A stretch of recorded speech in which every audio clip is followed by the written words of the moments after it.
And yet, it has remained a neglected area in Ghana and worldwide.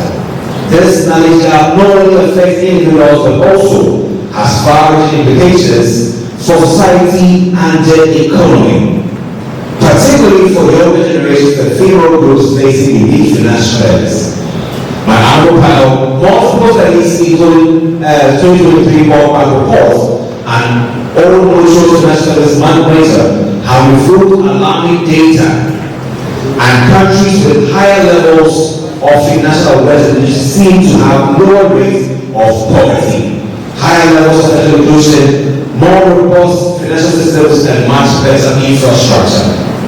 It seems like a no-brainer, right? Well, we're not sure why financial awareness and literacy isn't more of a priority in schools, in communities, financial service industries, churches, and for large corporations. Broader sustainable communities of financial awareness and financial literacy citizens, and include everyone in the financial services value chain, is so critical.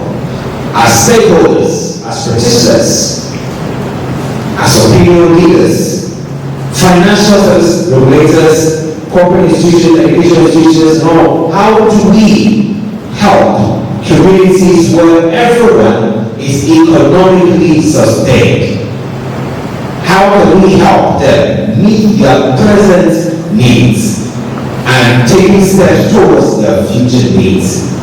Today, there are conversations about how do we alleviate poverty, illuminate darkened minds, and help shape good futures through financial literacy. The conversation begins. Mr. Representative, in your experience, CEO, CIB Ghana, how have you been able to transcend all these barriers of financial literacy, poverty, right within an environment, yet we have the knowledge? How do we break these barriers? Well, so thank you very much. And I think that for me, the starting point is those of us in the room here. And that's important, especially our young ones, colleagues, brothers and sisters. I think we need to understand that this financial literacy is not theoretical, it's practical. And that if we want to achieve development at individual level, at institutional level, and at the country level, it's something that we can start, as you just pointed out. Economies of countries that are financially aware and literate also demonstrate a certain maturity in development, so to speak. And therefore, it's important. I think the first fundamental point I'm making is that this is an important conversation, an important skill that everybody has had. The second is really we all have a responsibility, and starting with the challenge here, for example, it's not enough to educate just bankers. It's really extending this to secondary schools, to churches, as indicated, so that we are aware that what we are working today we will not be working forever. We need to secure the future by starting a certain savings culture. But savings is not enough. Once you save, you must invest. But where do you invest? That awareness of where do you put your money, it's very important. I think that even more crucial is the fact that, see, whether we like it or not, we all need education, particularly skills around financial literacy, because I can bet almost all of us here went to school or are in school and got degrees. Those degrees are about how we build competencies, call it intellectual competencies, but also more to get a job or to start a business, right? There is nothing out there that gives you a degree on how to manage the money that you get by way of salary when we start working. And that in itself is a problem, because the work is good to the chemistry, to the accounting. Really there's nothing that helps you to learn how to manage your money. And I think that's where I come back to the responsibility of all of us at the institution that we are dealing with, to push this agenda, because it's so important. And I think that's where I want to raise from. Okay, put your hands for him, please. Let's go to our next ceremony. And there is this conversation about how you drive this change right from your own capacity. So your capacity as an academic, how are you telling the waves, how are you being incented, impact-wise, to bring change, better literacy within your environment as an academic? Thank you, and as you really know, we have everybody here. I think our best teachers are parents. So I'm going to draw some parallels from the advanced world to Ghana, and then you understand where I'm coming from. Financial literacy in America or in Europe started at 9 years or 10 years. So if you look at the autobiography of the village, he said it was in third grade, which is 10 years. And then a guest speaker came to the class and was talking and said that you can be whoever you want to be, even if you want to be, and I'm using this statement as an example, even if you want to be the richest person in the world. And he said that day, you don't want him, that he will be the richest person he wants until that moment. And get results over to him. So what we do is that our kids, nothing is for free. If you wash the dishes, you give them a dollar. If you wash the car, you give them $2. You are teaching them how to work for money. And then anything that they buy, they have to reward you. Now, most white families have something that they do that I like, and I do the same. Every week, the family will meet. And then each child will tell about challenges that they have faced throughout the week. Parents will share the same, and then when you finish, you pray, and you say goodbye to each other. So I see this to mean that from the orientations at home, we come to the classroom. Academia can do two things. We can let the theory inform the practice, or the practice inform the theory. So if you go to Schiphol Airport in Amsterdam, most travelers were peeing on the floor. And to avoid that, what can we do in academia to stop people who are hurriedly traveling and making transit peeing on the floor instead of, getting into it? And you know what I mean. So academia designed something like a butterfly in that time. So when people are peeing, they engage it, and then it reduces those peeing on the floor by 90%. So what do we do with academics? Unfortunately, in Africa, people do not even have the finances, let alone to have the literacy on it. How many have a meaningful job? If you look at the national statistics, unemployment is 14.8%, and that's a lie. It is not true. Every 10 individuals you pay, about 6 are not working. And then they say that among graduates is 23%. That's scary. It means that those who go to universities are all more unemployed than those who have not gone to school. That's really the case. So how do you bridge the gap between academia and the world of work?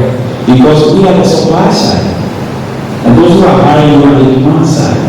How do we work together in internship? How do we work together even among the universities, collaborating instead of competing among ourselves? So we have a lot to do. But financial literacy is everything, but not everything. I say this to mean that when you have multiple priorities, how do you become financially literate? This morning, I took an Uber because I decided to take an Uber. The driver was telling me that his kids are at home. He owes 300 Ghana cedis per child for school fees. So they not pay 900 Ghana cedis because of that. All the 3 kids are gone. Now, my mother is on Lipitor, which is cholesterol medication, and for 1 month supply is 500 Ghana cedis. So when I listen to people and what they told me, it's like every day there are multiple priorities. You want to watch DSTV, it's about 380 Ghana cedis, right? Electricity, you have a sum here that you prepay something and then you can enjoy it. So you don't prepay for electricity and then you can have light. So there are many challenges, people challenges that we have here that makes it difficult for people to manage their finances. But I'm not here because I know we'll come back. That as students, I will motivate you that it is just income and expenditure. Once you get something small in your pocket, you watch for how you spend it.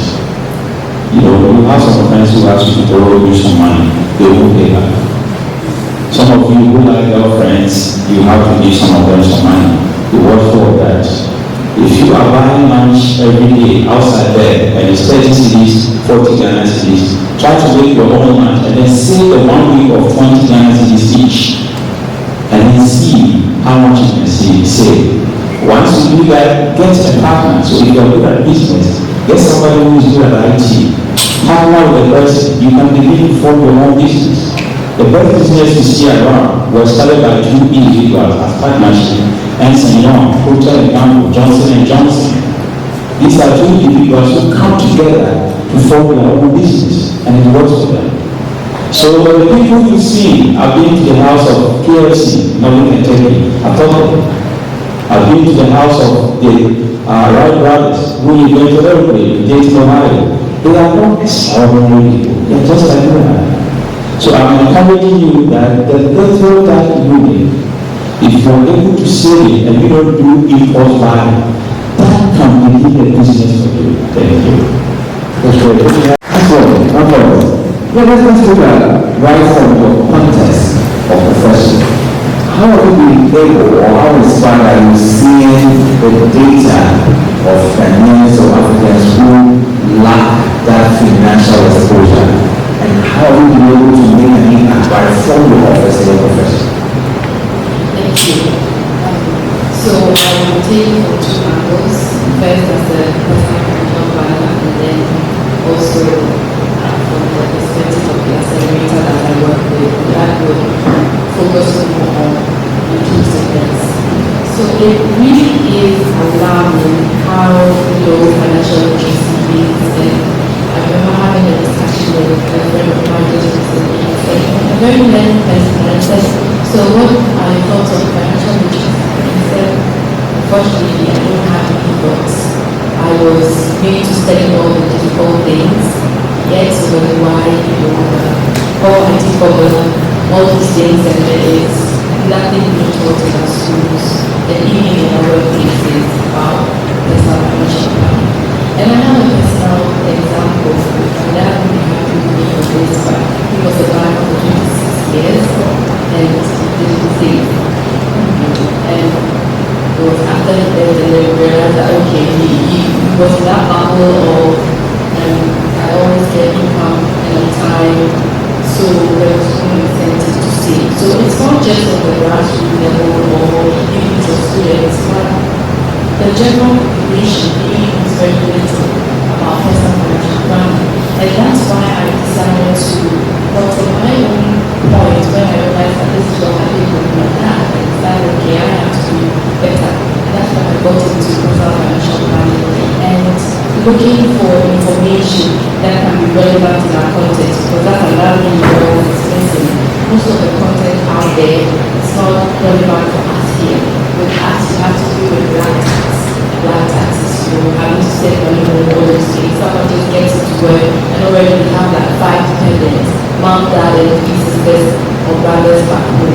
And I was thinking, how can we really solve this issue? So I started with my friends. I'll take a friend, say, okay, we're going to go through coaching for a while, we're going to come up with financial goals, because you really can't push yourself into financial freedom. You have to work at it. You have to have, especially having goals, because when you say I'm going to be rich, that's not a goal, that's a wish. And and setting objectives, and then we translate it, drill it down. What am I going to do to be able to meet these objectives? What things do I have to forgo to be able to meet these objectives? And I always say that if you're able to, put in the work now, eventually you're going to be financially free. So that is sort of the personal financial planning angle. I take people to understanding and bringing it also into context in their own lives with very many different perspectives, even when it comes to personal financial planning. On the accelerator point, we work with small and micro businesses. We train them, we give them capacity building tools, technology, financial knowledge, all that to help them scale. So that is where we have inclusive when it comes to financial literacy.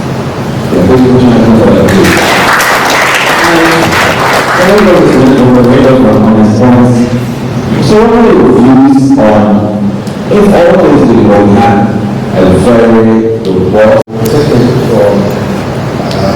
maybe from a human perspective, what we have done here, not on my own. So I will look at it from the point of the firm, and then I will answer your other question of how life will be. So from a KPMG point of view, from even a global perspective, right, we see, or currently, we are all talking about ESG, environmental, social, and governance. So, as a firm, internationally or globally, these are things that we just don't talk about. So internally, we have what we call our impact plan. These are our impact plan. We have 4 layers or 4 pillars: people, planet, prosperity, and there's the 4th one that I've forgotten. All these are tied to the UN Sustainable Development Goals. So if we start on prosperity, somebody may think, okay, it is about how we as a business will make money. No. But it is about how we can make meaningful impact in the communities we operate in. So we do a lot of volunteering in different parts of the world, right? Volunteering our knowledge that we gain to support different initiatives, all with the aim of reducing poverty. If you look at the UN Sustainable Development Goal, every one, it's no poverty. I don't know whether that will ever be achieved. The Bible says, Jesus said, the poor will always be with you. So we are going to see whether no poverty. But it is important if poverty is reduced because the chaos in society will come down. So we volunteer a lot of time to whether to train or to participate in people who are doing organizations that are doing things to help transform or to impact life. For us being here, this platform is part of the volunteer or being sent somewhere by a friend working on something that will earn a friend money. Right, but because we trust and know that this is important, and because it is tied to our global goal of making meaningful impact in the communities and the societies we work in, we don't take these things like usually from the beginning of the year we have an agreement with Joy and where they usually do talk about financial literacy stuff. So we send people such programs to also add their voice to how we can all become better. It's a journey, and we are all on that journey. So as a firm, these are things that we take seriously. It is not just Ghana, but it is global. So we do that.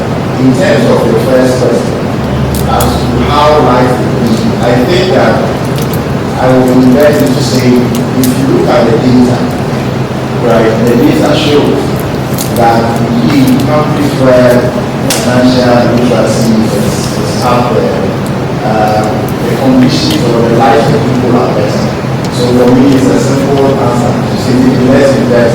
Say, if we have a citizen that are financially literate, then one, the life of the people will be better, and it's not just the life of the people. When people are financially literate, they will be patronizing products in the environments that they find themselves in. So, in some instance or in a certain way, our financial services sector will also be improved.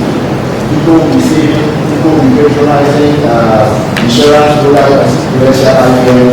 So there will be some sort of resilience or growth in the entire financial services sector or that ecosystem. Right? So having a financially literate citizen does not only benefit just the individual, but I see it as also having a lot of impact on the best in the financial services sector. So I will rest that here for now. Great. Absolutely. The next important question is, what has to be done?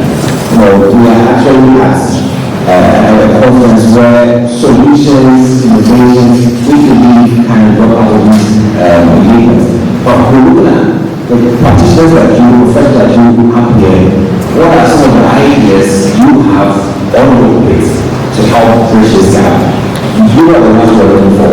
We'll see how you can now put something on the ground, transform this forward into something for the future. So whatever you want for us, or we can go back to, so we can take it for us. How are you transforming this challenge into an opportunity? Right for progress. What you want to say? Okay, so I think I mentioned this previously. From my desk, we provide training for financial literacy for understanding communities, for people closest to poverty line, help them be able to turn their lives around. So there's an amazing program that I talked about. It's one of the ways that we can use to change the narrative. It's so inspiring when you see what these women and the underserved communities do with the knowledge that you give them. Some are able to absolutely turn their lives around in that of their generation. So that's really crucial. But I would also touch on other, not just my desk, but other spaces. And first is the banking sector. The banking sector is doing so well now. I should say though, UBA recently has given out a fund of about 100 million to SMEs, to support SME capacity building and lending to them. And SG is also really amazing in that space as well. So a couple of banks are doing well. But it's, I believe it goes beyond policies of transparency, because if you look at the report that Old Mutual wrote, the reason why we didn't want to buy from banks is so transparency, there's lack of trust, and the affordability of it. It goes beyond policies that would enhance transparency. I believe it's the mindset shift that needs to happen. Because if strategically you're just saying that you want to be more inclusive, you want to pay attention to the retail space and small businesses, but the KPI of the relationship officer who is managing these accounts that they will be able to bring in X amount of money, then there is no alignment there. Because when it comes down to it, I have to look at what am I going to do to meet my budget. And that is not taking time to listen to this petty trader and say, you know what, maybe you put this amount of money in this, you're going to get this. Because most of the products that we're even selling sometimes are not said these people. So there will be a government bond or treasury bill, and you will sell a fixed deposit to them, because the fixed deposit will mean that I'm only giving you 4%, or a current account when I'm not giving you anything.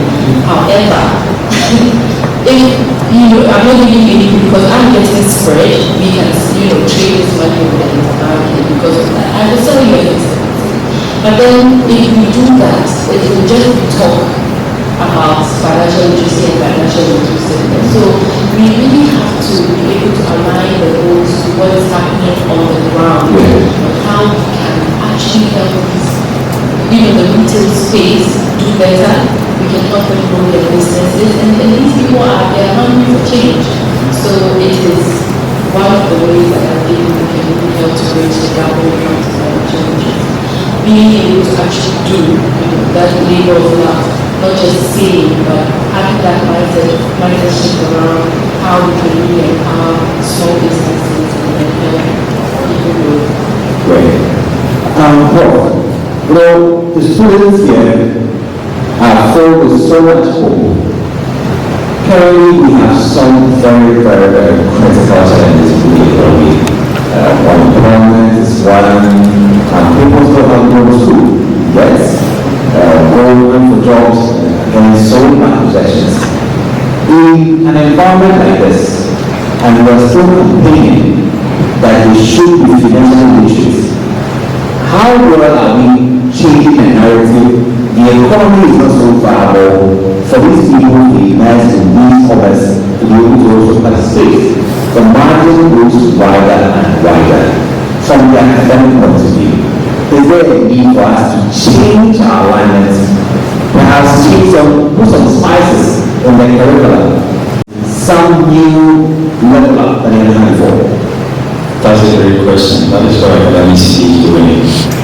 We are more hands-on, practical, evidence-based. We don't believe in rote. In fact, lecturing is now outmoded. So if you have PowerPoint and you can lecture, I'll fire you the next day. The reason why I do that is that I've taught in the US for 20 years. When we go to class and I'm going to teach challenges in politics, we have boards, about 4 corners. Students will go there and write challenges that they think is happening, and then they discuss. Class is done, you give them assignment, they go and do it. You make education like learning your own experience. So they have 2 philosophies there. John Dewey, who asks that students should explore whatever they have. And then Immanuel Kant about ethics. These are the 2 philosophies that guys in English in America do in the class. So here they come, and I had 50% of my students failing in intellectual law. The lecturer is fired. If students are failing, you are part of the failure. Because their success is yours as well as a lecturer.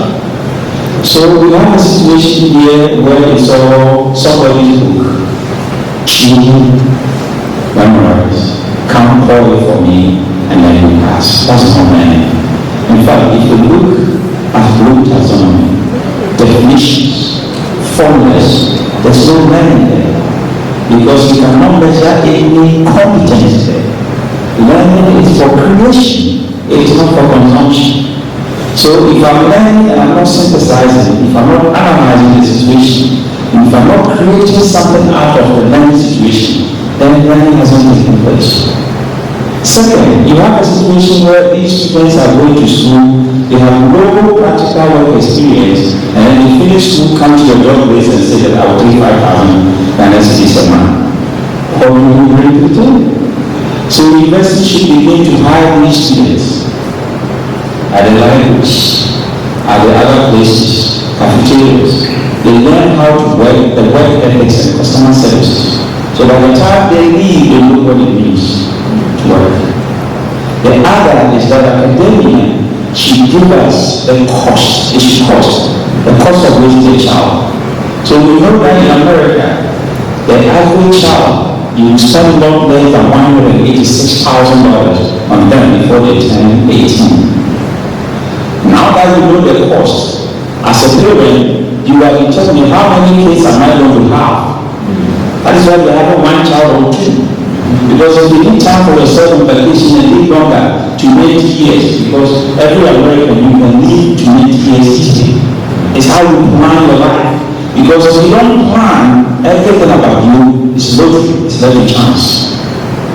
So you need to plan the number of kids you're going to have. Because you have 186,000, And if you have it, and you multiply by 3 for 3 kids, if you can't, then maybe 1 is okay for you, or 2, and plan your life in such a way. So academia should give us how much is it going to cost to raise a child. Then the individual citizens will know this is how it's going to cost us. I have friends in the States who will take me to their grave and say that, you know, when I die, this is how I'm going to be buried. They've already got their grave. So we have life insurance, we have health insurance, we have annuities. All these things are planned. According to the SNET, Social Security Resident Insurance Trust, only 1.9 million people in Ghana are contributing to social security actually. We are over 30 million. It means that less than 5% are contributing to SNET. What it also means is that all of you, your parents are going to be dependent on you. But they've not planned anything for their future. And that is how academia should bring the facts. Because education is part of every solution. Once people see the facts, because we are all teleological, everywhere that you see creates a picture in your head. That is what really a circle search. Everywhere, so if I say you are beautiful, it creates a picture of beauty in your mind, and you need to smile. But if somebody tells me you are a fool, do you think I will smile? No, because the picture that I see about foolishness is not good. So we should create pictures for people to see that it is scary and dangerous out there if you are not financially planned. Because in your old age, you need medication. You need something to eat. When you are taking a lot of medicine, diabetes, high blood pressure, and cholesterol, they will ask you to eat before you take them. And small people will not help you. You know, you take that kind of medicine. So you need some good food to eat. How do you plan for that without putting the burden on your children? Once we know the implication, what is the end from the beginning, people will begin to listen to us about financial awareness. Thank you. Thank you, man. I think that's what we now know what are some of the innovative policies that we can all share. You know, what you said is very correct about the way this are in Ghana and also the States. Are there any innovations that we can introduce? The harm at the course, we have a wide population who are excluded when it comes to literacy. They don't know anything. In bank accounts are something that we don't really open accounts these days, you mentioned. You know, the trust is diminishing day by day because of what we hear in the irregularities in the industry. What are some of the innovative ways that we can introduce to the public, particularly our first population, the students, who are learning, gathering knowledge to the world market?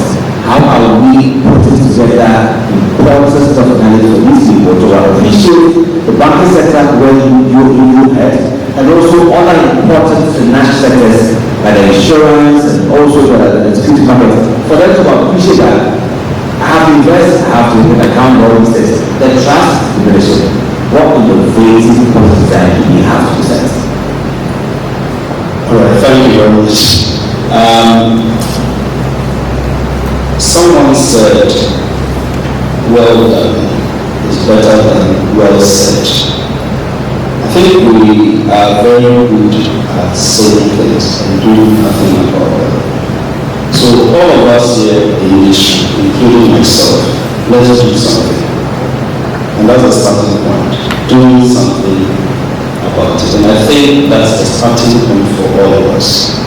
And to my younger brothers and sisters here, let's go out there and start sharing information you have gathered today with someone. That's the first thing. The second thing is, usually when we go to church and the pastor preaches powerfully, we tell ourselves that those who should have heard the message were not in church that day. We are all here. We are the church members. Let's start with ourselves. Because if you are waiting for some innovative policies that will fall from heaven, it may not come. So start yourself. And that's important. Now, I think that we need to put ethics and a sense of personal responsibility on the part of what we do. Right, and that is important. Ethics is about doing the right thing, even when nobody is watching you or it's on your path to do. So, at the individual levels, at organizational level, at societal level, the best policy is ethical conduct. I know people who go to banks, who take loans, and they have no intention, zero intention to pay back. Now, when a bank gives money out, it's the customer's deposit that they are giving to you. So if you don't pay back, what policy will help the bank to give more money to another person? So the policy is us, and that's us with all of us. I've been told, and I think we all learned this in history, that one clergy said, if you want to educate them, educate a man. Yes. Everyone to get society. Sure. I think mothers are very good. Yeah. They are budget, I think they are finance ministers. That's the way We need to support. And if you look at the statistics, 44% of SMEs are owned by women. They are women entities. So for us, that's the starting point. If we can get our mothers, our sisters to understand this financial literacy, we could actually be more inclusive and make significant change. So that's practical. Okay.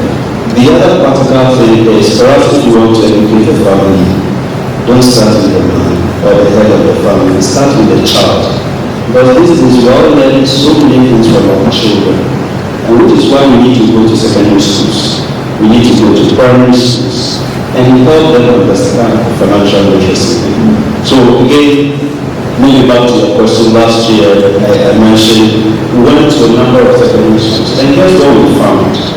A number of our young ones are gambling. People who gamble with their school fees. People who gamble with a lot of things. And it's not just at that level.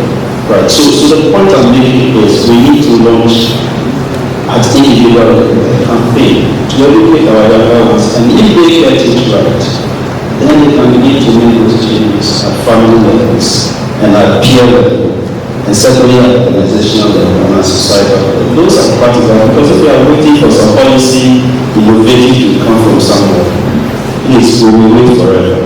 Thank you. Thank you. Let's talk about investment today. So, it's, in terms of data, I would say the data or what is the information, I wouldn't even say data, the information we are putting out there is our knowledge and sharing that knowledge with people on various platforms as to how relevant financial literacy is and why people need to then apply. These things are not in theory, but must be applied. You can hear and hear, but if you don't act, analysts have said act, and the action must start now. So we don't just hear, but we act. So for me, as an organization, it's we sharing the insight that we have and how that can transform people. But I think for all of us here, it's the little we hear, act on it, action. Act so that you can change. If you change yourself today, you probably are also changing the nation, because the nation is standing or coming out from you. So that's what I was my case. Good. I will put the others to for the give us the rapid number before we bring this panel to an end. Madam, what will be your closing statements on encouraging young people, students, to love to know more about what is happening in the financial world? So we have talked about what the saving rates can do. Also, we all here are stakeholders. You have the personal responsibility to yourself to take your destiny in your own hands. And so it's important that there is so much information out there now. So instead of just investing your phone on these gambling platforms, do the work of searching, look for information, and don't just end there with knowing. Do implement it. Okay, am I budgeting? Am I saving? What am I going to cut what cost am I cutting to make sure that I'm able to afford this or meet this financial goal. We're seeing a lot of trends these days, especially when it comes to weddings. And you would think that it's just the couple and their family that is incurring costs, but now individuals going to weddings, your friend is getting married, you have to buy a gift, you have to, it's not something that you can be doing if you are not financially stable. And I remember a couple of years back, I told my friends, I'm sorry, but I can't be part of these things anymore. I'm going to come, I'll do what I have and come and celebrate you. But you have to take practical steps, take your destiny into your hands. If they're not teaching them in the school, the information is out there. Look for it, educate yourself, and take steps to your own, to get into your own financial freedom. Great. Nice people with good. Put your hands down for them. People like finance is great. People are there.